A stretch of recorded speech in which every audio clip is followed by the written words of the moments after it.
तुम्ही पाहत आहात MCN न्यूज मराठी।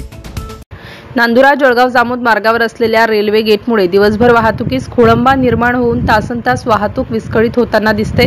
या रेल्वे फाटकावरील वाहतूक सुरळीत करण्यासाठी आणि नागरिकांच्या सुरक्षेच्या दृष्टीने अत्यंत आवश्यक असलेला उड्डाणपूल व भुयारी मार्ग प्रकल्प अखेर मार्गी लागला आहे। अखेर 14 मे 2025 रोजी भारत सरकारच्या रस्ते वाहतूक आणि महामार्ग मंत्रालयामार्फत या प्रकल्पासाठी निविदा अर्थात टेंडर जाहीर करण्यात आले आहे।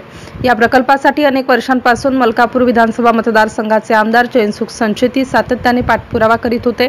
या मार्गावर वारंवार होणाऱ्या अपघातांमुळे अनेक निष्पाप नागरिकांचा बळी गेला असून या पार्श्वभूमीवर संचेती यांनी वेळोवेळी आंदोलनाच्या माध्यमातून सरकारचं लक्ष वेधलं। मात्र तत्कालीन काँग्रेस सरकारने याकडे दुर्लक्ष केल्यामुळे हा प्रकल्प दीर्घकाळ प्रलंबित राहिला होता। 2016 साली केंद्रीय मंत्री नामदार नितीन गडकरी यांनी भारताचे रस्ते विकास मंत्री म्हणून पदभार स्वीकारल्यानंतर या प्रकल्पाला नवीन गती मिळाली। मंत्री नितीन गडकरी यांच्या मार्गदर्शनाखाली व आमदार चैनसुख संचेती यांच्या सातत्याने या उड्डाणपुलासाठी पाठपुरावा केला आणि अखेर त्याला सकारात्मक प्रतिसाद मिळून उड्डाणपुलाच्या कामाला सुरुवात होणार आहे। नांदुरा व परिसरातील नागरिकांसाठी हा निर्णय आनंददायक असून या उड्डाणपुलामुळे वाहतूक कोंडी आणि अपघाताचे प्रमाण निश्चितच कमी होणार असल्याने येत्या काही दिवसात नागरिकांची होणारी गैरसोय दूर होणार आहे। MCN न्यूज मराठी करिता विठ्ठल भातुरकर, नांदुरा। आपल्या नांदुरा आणि जळगाव जामोदकडे जाणाऱ्या रस्त्यावर रेल्वे फाटक क्रमांक 20 याच्या अडचणीमुळे अनेक तासनतास आपल्याला प्रवास करताना थांबावं लागत होतं। अनेक वाहनं थांबल्यामुळे प्रवाशांची कोंडी या ठिकाणी व्हायची। रेल्वे फाटकजवळ एखादी ॲम्ब्युलन्स असेल तर तिला तासनतास जाता येत नव्हतं।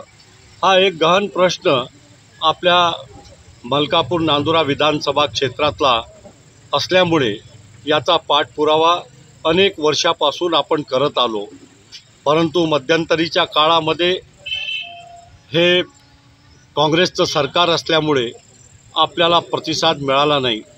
पण 2014 मध्ये भारताचे यशस्वी प्रधानमंत्री आदरणीय भाई नरेंद्र मोदी यांच्या नेतृत्वाखालील सरकारमध्ये आदरणीय नितीनजी गडकरी हे रस्ते विकास मंत्री झाले आणि त्याचबरोबर महाराष्ट्राचे लाडके मुख्यमंत्री देवेंद्रजी फडणवीस या दोघांच्या प्रयत्नामुळे खास करून हा प्रश्न कायमचा सोडवण्याचा काम आपल्या पाठपुराव्यामुळे झाला। आज मला सांगताना आनंद होतो, माझ्याकडे 2014चेही सर्व पत्राचार आहे। त्यानंतरच्या कालखंडामध्ये वेळोवेळी नितीनजी गडकरी त्यांच्या कार्यालयामार्फत मिळालेले उत्तरंसुद्धा आहेत। पण आज हा दैवयोग या ठिकाणी घडून आणला की जेव्हा महारेलनी हा आपला उड्डाणपूल आणि भुयार मार्ग हे दोन्ही करण्याकरता असमर्थता दर्शवली, त्यावेळेस राष्ट्रीय महामार्गाच्या बांधकाम विभागाने हा प्रकल्प हाती घेतला आणि गडकरीजींनी हे काम झालंच पाहिजे अशा प्रकारचा आग्रह धरल्यामुळे आज आपल्या 14 मेला हा निविदा प्रक्रिया पूर्ण झाली।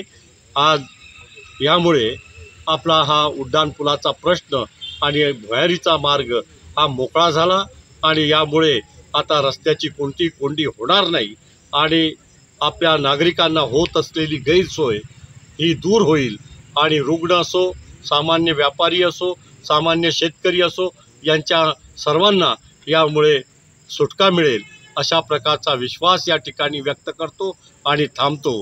पुनश्च एकदा मी सर्व पत्रकार बांधवांचं आणि तसंच माननीय गडकरीजी, मुख्यमंत्री देवेंद्रजी यांना मनापासून धन्यवाद देतो।